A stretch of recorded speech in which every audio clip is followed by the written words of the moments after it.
Friends, जय माँ बगलामुखी जय इंद्रासन। आज एक बात बताऊँ, मैं आज दिल से बहुत खुश हूँ।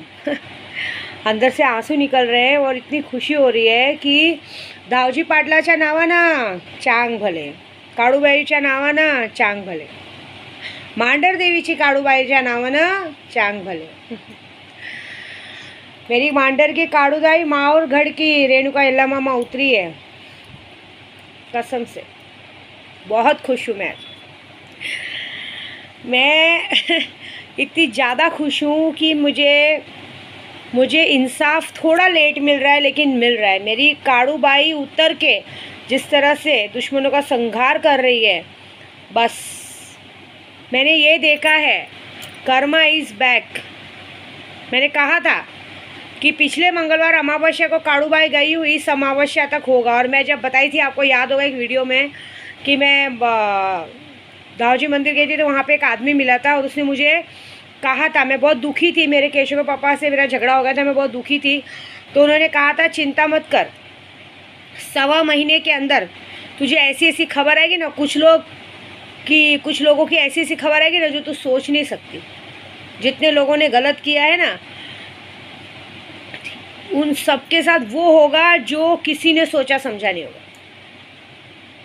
आज मुझे मेरे मूर्ति वाले ने फ़ोन किया था। एक्चुअली मैं गणपति बुक करती हूँ गुरु पूर्णिमा को, तो मुझे बोले दीदी कौन सी गणपति बुक करनी है। मैंने बोला आपको पता है, मैं दगड़ू शेठ हलवाई की दगड़ू शेठ गणपति की ही मूर्ति बुक करती हूँ, मेरी आस्था है उनमें।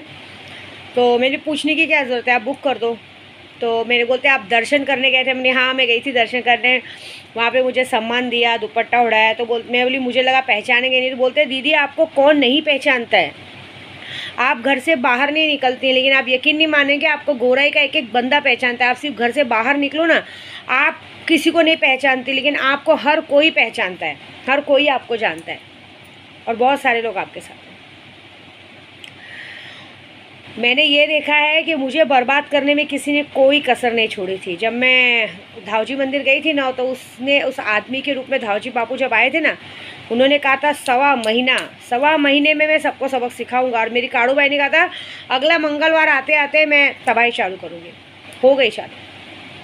बहुत शौक़ था आरिफ शेख जैसे लोगों के साथ जुगलबंदी करने का, उसका टीपरगिरी करने का, उसके साथ बकवास करने का। आपको याद है मेरे को जब नशा दिया जाता था ना, आप लोग को शायद पता लगेगा, मेरा बहुत लोगों ने मजाक उड़ाया है। मेरे खुद के पति ने, मेरे खुद के घर वालों ने, सब ने मजाक उड़ाया है। मैं छत पे खड़ी रहती थी ना अपने केशव के, मेरे केशव के पापा से मुझे अलग कर दिया गया था। मैं छत पे खड़ी रहती थी ना पागलों के जैसा, उस आदमी को निहारती थी। एक बार तो वो बुद्ध विहार मंदिर पे दिख जाए तो वहाँ कुछ चूतिए भड़वे लोग, अपनी माँ के रंडी के औलाद लोग, मादरचोद मेरे घर के सामने से गुजरते थे। पता है आपको, आरिफ की टीपीगिरी बनती थी। एक भड़वा, एक मुल्ला साला, अभी गाली दूंगी, एक उसको तो मुसलमान कहना भी गलत है, चूतिया हमारे घर के पर राज करता था। गलती हमारे भाइयों की, क्या ऐसे आदमी को तुक दिया।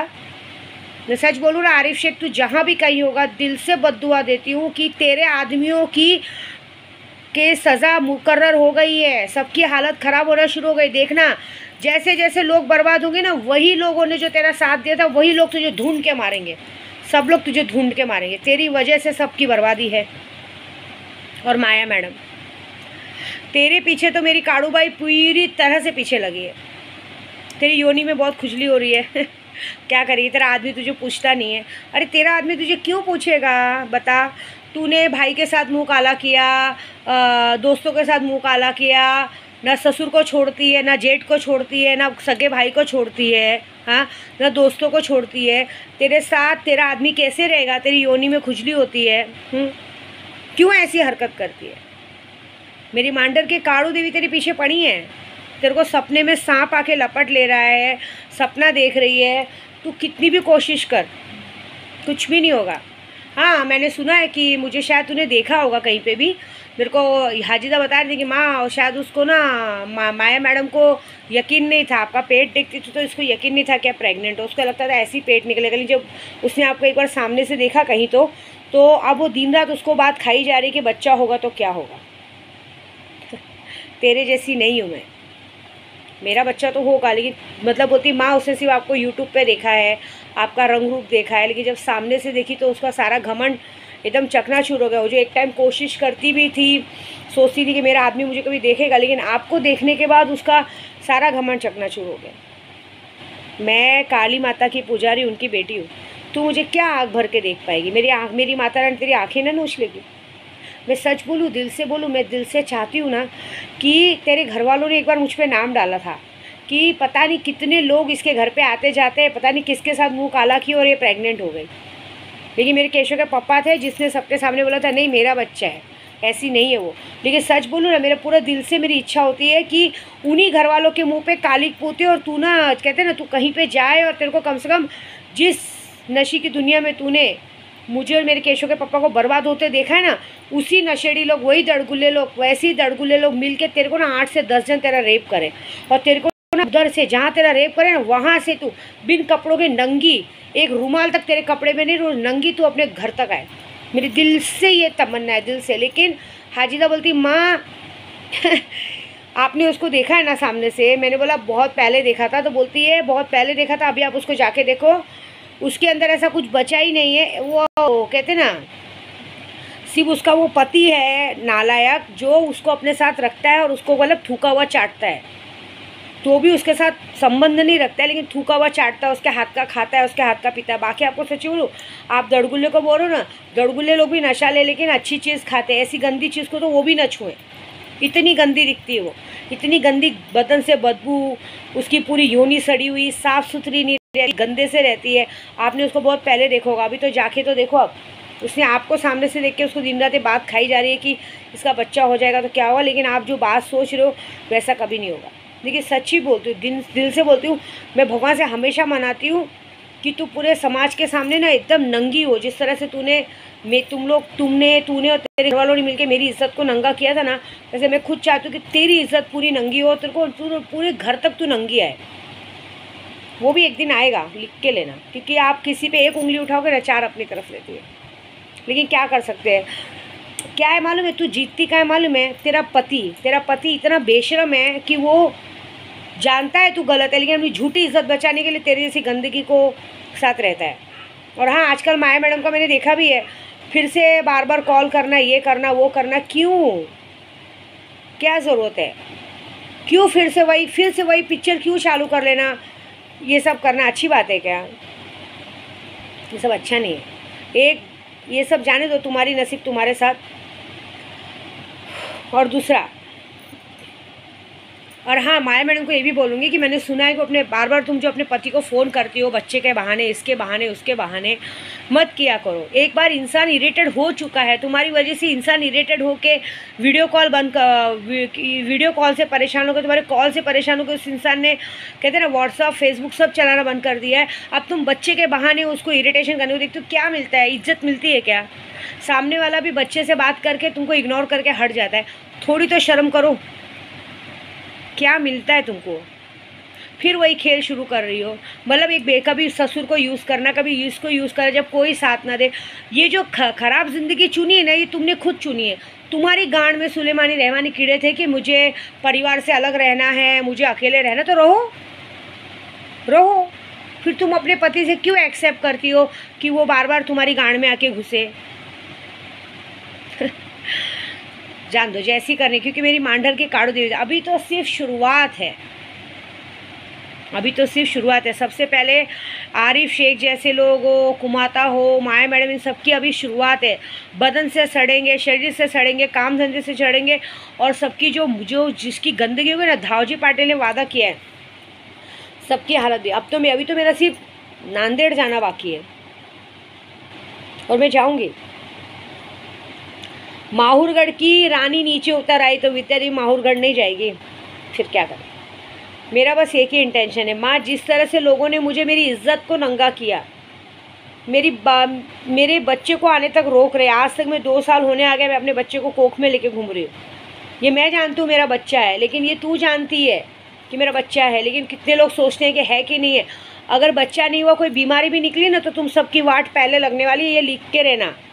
क्योंकि एक औरत का पेट अगर सूजता है, या तो उसके अंदर बच्चा होता है, या तो उसके अंदर कैंसर होता है। तो अगर बच्चा हुआ तो समझो तुम सब बच गए, लेकिन अगर कुछ अलग हुआ तो तुम सब मौत के मुंह में गए। मैं हमेशा अपनी माता रानी को यही बोलती हूँ, हे माँ, जैसे अर्जुन को श्री कृष्ण ने ये कहा था कि धर्म युद्ध में अगर अपना सगा भी सामने आ जाए तो मत छोड़ना, तो ऐसे हे काड़ूबाई, हे मांडर के काड़ूबाई, हे रेणुका यल्लम्मा, हे मेरे धावजी पाटिल, अगर इस धर्म युद्ध में कोई भी मेरा अपना है, यहाँ तक अगर मेरे केशव के पापा भी गलत लोगों का साथ देकर आगे आएंगे ना, तो उनके साथ भी तो जो सही लगे वो करना, मैं बीच में नहीं आऊँगी, क्योंकि सज़ा तो सबके लिए बराबर है। बर्बाद तो सबने मुझे मिल के बराबर किया है। केशव के पापा मुझे बहुत प्यार करते हैं, लेकिन कभी कभी वो जो लोग गलत हैं वो अपने हो के वो बोलते नहीं वो मेरे अपने हैं, उनका साथ देते, तो उस बात के लिए मैं मांडर की काड़ू देवी को वो किसी को नहीं देखेंगी। जब वो अपना ब्रज का प्रहार लेके उतरेंगे तो किसी को नहीं देखेंगे, ये बात है। क्योंकि मैं जानती हूँ कि जब मैं मेरी मांडर काड़ू और हमारी पूजा में इतनी ताकत है कि काम होना है होना। अभी मैं निकलने वाली हूँ माहूरगढ़ में मेरी माँ को श्रृंगार करने। मुझे पता है कि मेरे माहूरगढ़ से आते आते उन सबको सज़ा मिलेगी जिन लोगों ने इस तरह से बर्बादी में जिसका साथ दिया था, जिसने गलत काम में वो किया था, जो लोग ने मेरे पीछे से मजाक उड़ाया था, सबको बराबर सज़ा मिलेगी। मेरे धावजी पाटिल ने तो कहा है, देख लेना कुछ लोग ऊपर जा चुके होंगे, ये दिखेगा तुझे 1.25 महीने बाद, और 1.25 महीना अभी 25 जुलाई को पूरा होने वाला है। तब तक देखो क्या क्या होता है। गलत संगति का गलत नतीजा, ये बात पक्की है। दूसरी बात, 10 तारीख को बकरी ईद है। मैं हर साल मैं मखदूम शाह बाबा में सब जगह पे मैं बकरे का वो करवाती हूँ, लेकिन मखदूम शाह बाबा में मेरे भाईजान है वो हर साल करते ही हैं, उनको मैं पैसे भी, इस बार तो मैं हूँ नहीं यहाँ पे, 4-5 दिन के लिए बाहर हूँ, तो मखदूम शाह बाबा में मेरे भाईजान है वो करेंगे। इस बार हाजिदा ने अपनाया, हाजिदा बकरा ले रही है, वो भी करेगी नियाज़। और मैंने केशव के पापा को कह के रखा है कि एक बकरी जिसका बच्चा हुआ रहे, दूध पीता बच्चा, बकरी और बच्चे को हम किसी को दान करने वाले हैं, वो भी मैं काड़ूबाई, धावजी पाटिल और रेणुका यल्लम्मा तुलजा भवानी के नाम पे दान करने वाली हूँ। ऐसा कि बकरी का बच्चा, अगर किसी को बकरी को हम दान करते हैं बच्चे के साथ, तो जैसे जैसे बच्चा दूध पीता है, बड़ा होगा, जैसे जैसे उसकी सेहत बनेगी, वैसे वैसे हमारे बच्चे हमेशा अच्छे से फलेंगे फूलेंगे, काम धंधा अच्छे से रहेगा, ऐसा रहेगा, ये बात है, समझे। तो ये है इस बार का हमारा बकरी ईद का ये काम है। ये मैं बकरी ईद पे तो जो बकरे का काम है वो मेरे मखदूम शाह बाबा में मेरे भाईजान है वो करेंगे। क्या बोलते हैं, अजमेर शरीफ में मेरे भाईजान वहाँ पे वो करेंगे। यहाँ हाजिदा पूरा काम निपटाएगी। और जो भी लोग इस बार जो भी ये सब कहते हैं ना, मेरे सुल्तान जी, मेरे धावजी पाटिल की जो शक्तियाँ हैं, कामाख्या त्रिपुर सुंदरी में इतनी बड़ी पूजा हुई है, वहाँ से भी महाकाली निकली हैं, तो अभी जो भी शक्तियाँ हम सिद्ध करके दे रहे हैं, ये है कि जो अभी, क्योंकि 10 तारीख को बकरी ईद है, जो भी इस वक्त सुल्तान जिनकी, हाजी मस्तान जिनकी, करिश्मा परी की जो भी शक्ति ले रहा है, या श्वेतार्थ परी या कोई भी शक्ति ले रहा है, ये बात पकड़ी गई, इस बार बकरी ईद का उनको बहुत अच्छा गिफ्ट मिलेगा। ये बात मेरी तरफ से। ये जो भी शक्तियाँ लेंगे उनको, तो जो भी शक्तियों के पीछे मैंने पहले ही कहा है, जिसने भी आज तक सुल्तान जिनकी शक्ति ली, सबको मैंने वादा किया और मैं कर रही हूँ, सबको अच्छा खासा पैसे का फ़ायदा है। लेकिन इस बकरी के हिसाब से उनको कुछ ना कुछ एक अच्छा सा गिफ्ट मिलेगा, ये तो पक्का है मिलेगा, ऐसा है। बकरी का कहते हैं ना सदका है। मैंने मखदूम शाह बाबा में भाईजान को बोल के रखा है कि अगर मेरा केशव नॉर्मल डीरेल से आ गया ना, तो मैंने उन कुछ पैसे का अमाउंट बोल के रखा है, उतना पैसा मैं दरगाह में दान करूँगी, और ये वादा है करूँगी मैं। बस मेरा बच्चा नॉर्मल से होना चाहिए, तो मेरी लाज रहनी चाहिए। ये वीडियो मेरा वो भी देखते हैं, मुझे पता है, ये होना चाहिए। और दूसरा, हे माहूरगढ़ की काड़ूबाई, हे मेरी एक माहूरगढ़ की रेणुका यल्लम्मा में एक काड़ूबाई, चाहे इस पथ में कोई भी है तो छोड़ना मत। माँ, मैं पागलों के जैसा खिड़की से चिल्लाती थी और सब मेरा मजाक उड़ाते थे।